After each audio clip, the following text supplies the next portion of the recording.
Money Talk.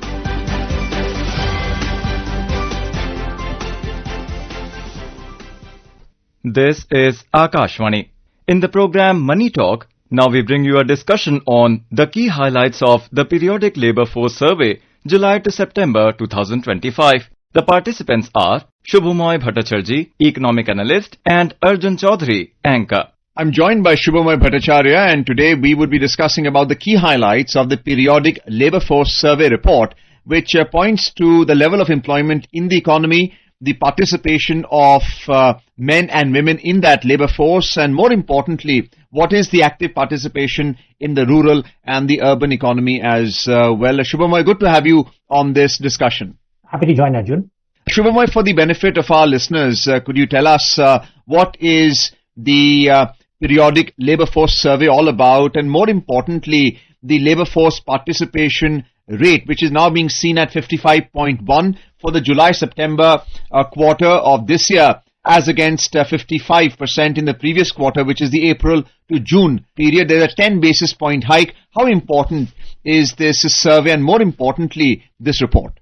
The Periodic Labour Force Survey, as you know, is the primary source of data on how employment and unemployment conditions are there in the Indian population. It has been issuing this report for the last few years, and it has become more and more sharp as the months and the years have passed. In fact, the PLFS survey started as an annual report. It initially was looking at the data of how the labor force participation rate, there is various measures of unemployment on an annual basis. Even in fact, in the very first stage, it was more or less structured on a very limited way. That was that it was looking at the unemployment on a historical basis. And then it has now graduated to this level. And when I say this history, it's important. Why? Because the PLFS is a very young data source for us. It wasn't there for over 70 years. It is only now. In fact, the first PLFS, if I'm not wrong, came up in somewhere in 2021.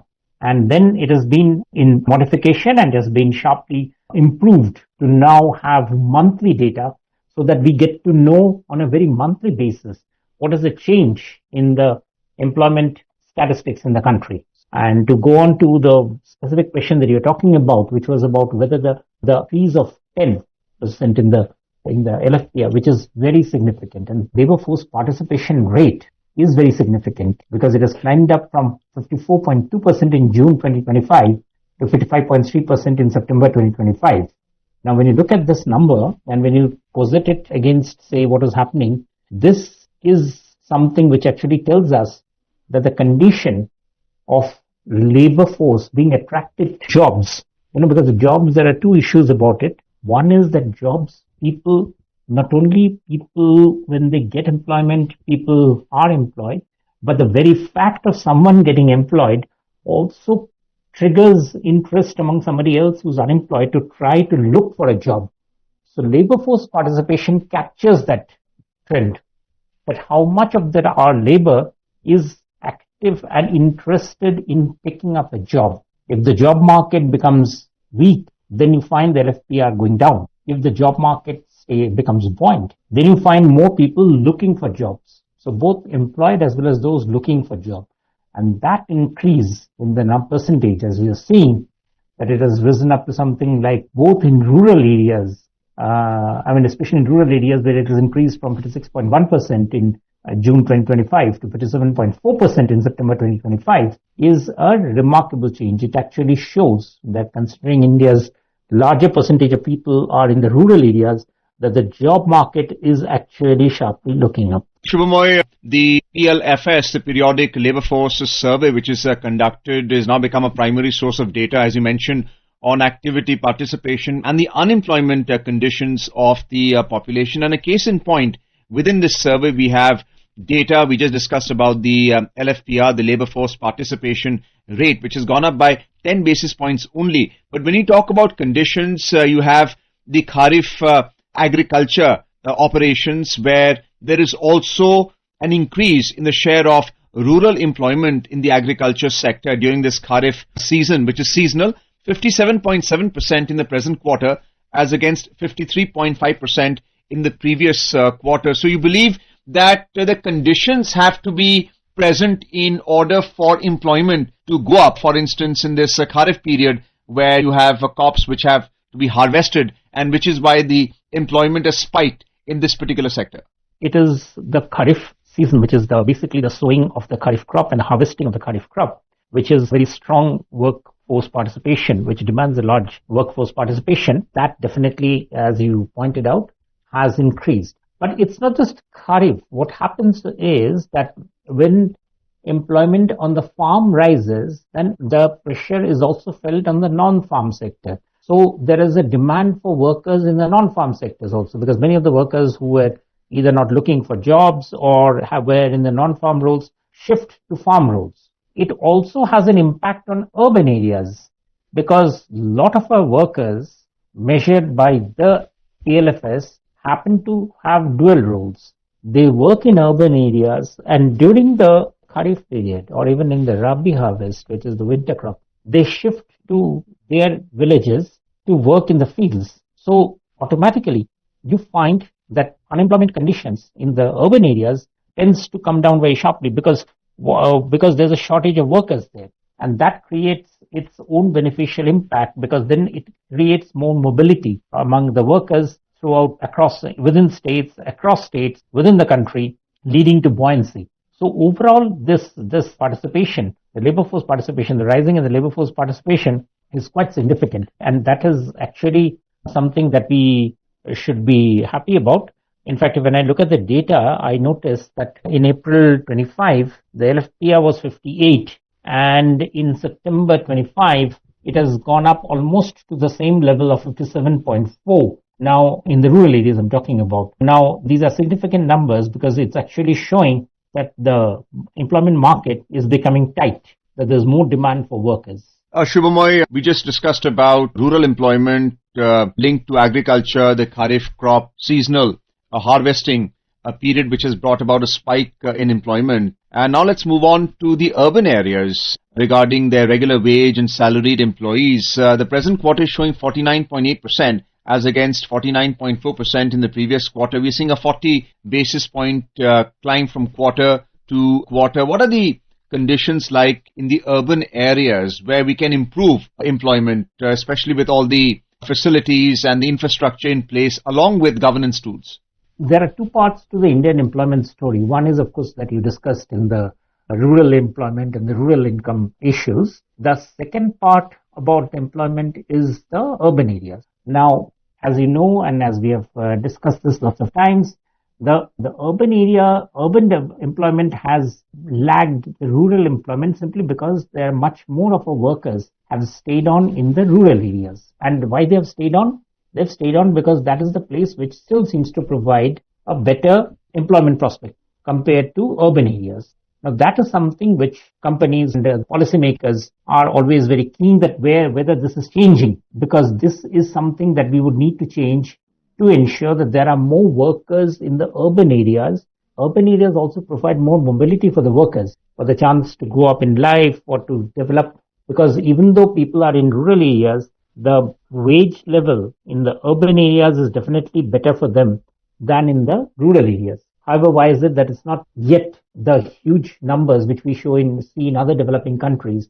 Compared to that, why is it that in India, workers are mostly concentrated, over 60% concentrated in the rural areas? And the reason for that is that in urban areas, when we look at the employment indicators, we find that the two major sectors which would employ labor would be basically the construction and the services sector. Now, both of these sectors, the construction and the services sector, well, the services sector has started pulling back after the dip from the COVID. The construction sector is still to show the sharp buoyancy that is needed to pull in workers from the labor market.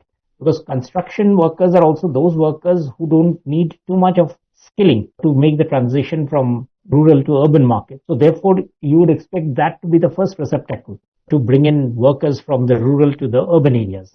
But the construction sector has sort of lagged. And there are various reasons why it has lagged. But the fact that it has lagged has created this, what we should see, a bit of a flattishness in the employment trend. In fact, if you look at the unemployment rate across rural and urban areas, the unemployment rate, which typically measures persons above 15 years and above, and in rural areas that declined to 4.4% in July-September from 4.8% in the previous quarter. And that's actually less than the usual ballpark figure of 5% that we talk about. But in urban areas, the unemployment rate has actually edged up slightly, with rates increasing from 6.1 to 6.2% for males, higher for the females. That's from almost 9% for the females during the same period. And what is happening is that the quality of employment in lots of places has still to pick up. As I said, that the construction sector is one major area where this weakness is showing up and where we have got the problem. What we are getting the advantage from, however, is that there are several new infrastructure projects that the government is pushing for. And once those projects, and as you've seen, I'm talking about the pace of construction of roads, the pace of construction of even railway lines, the pace of construction of airports, and now the latest one, the construction of ports. And that is a very interesting thing that's happening, because those will drive up the demand for labor, urban areas. I'm particularly very buoyant about. My next question is regarding female participation in the labor force. You mentioned that in your earlier statement, along with persons of 15 years and above. So female participation in the labor force is 33.7% in this quarter as against 33.4% in the previous quarter. There's a 30 basis point hike.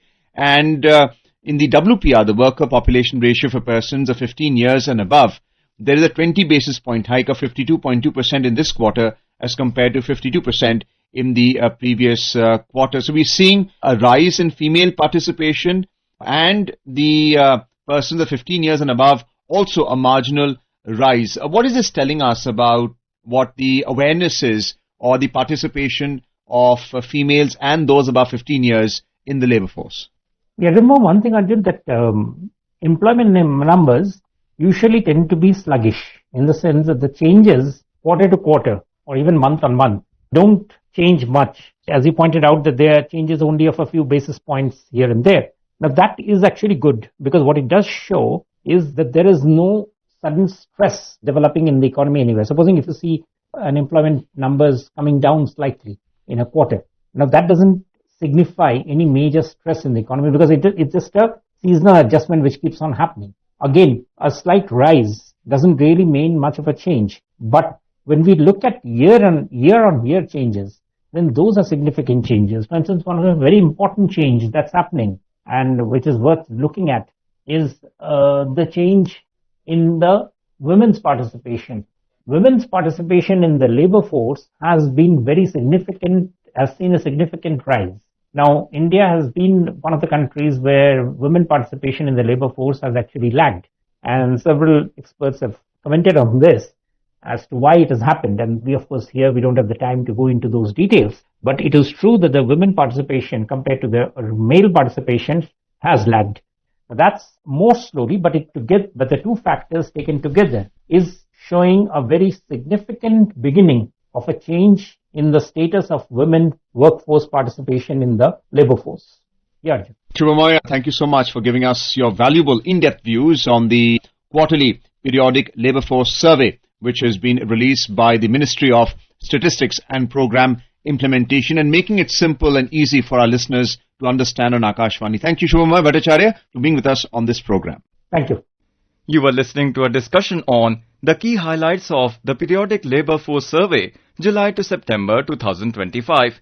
The participants were Shubhomoy Bhattacharjee, Economic Analyst, and Arjun Chaudhuri, Anchor.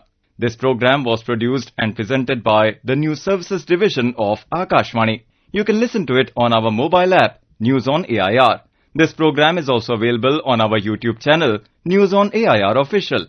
You may share your feedback about this program through email at airnsttalks@gmail.com or WhatsApp on 92890 94044.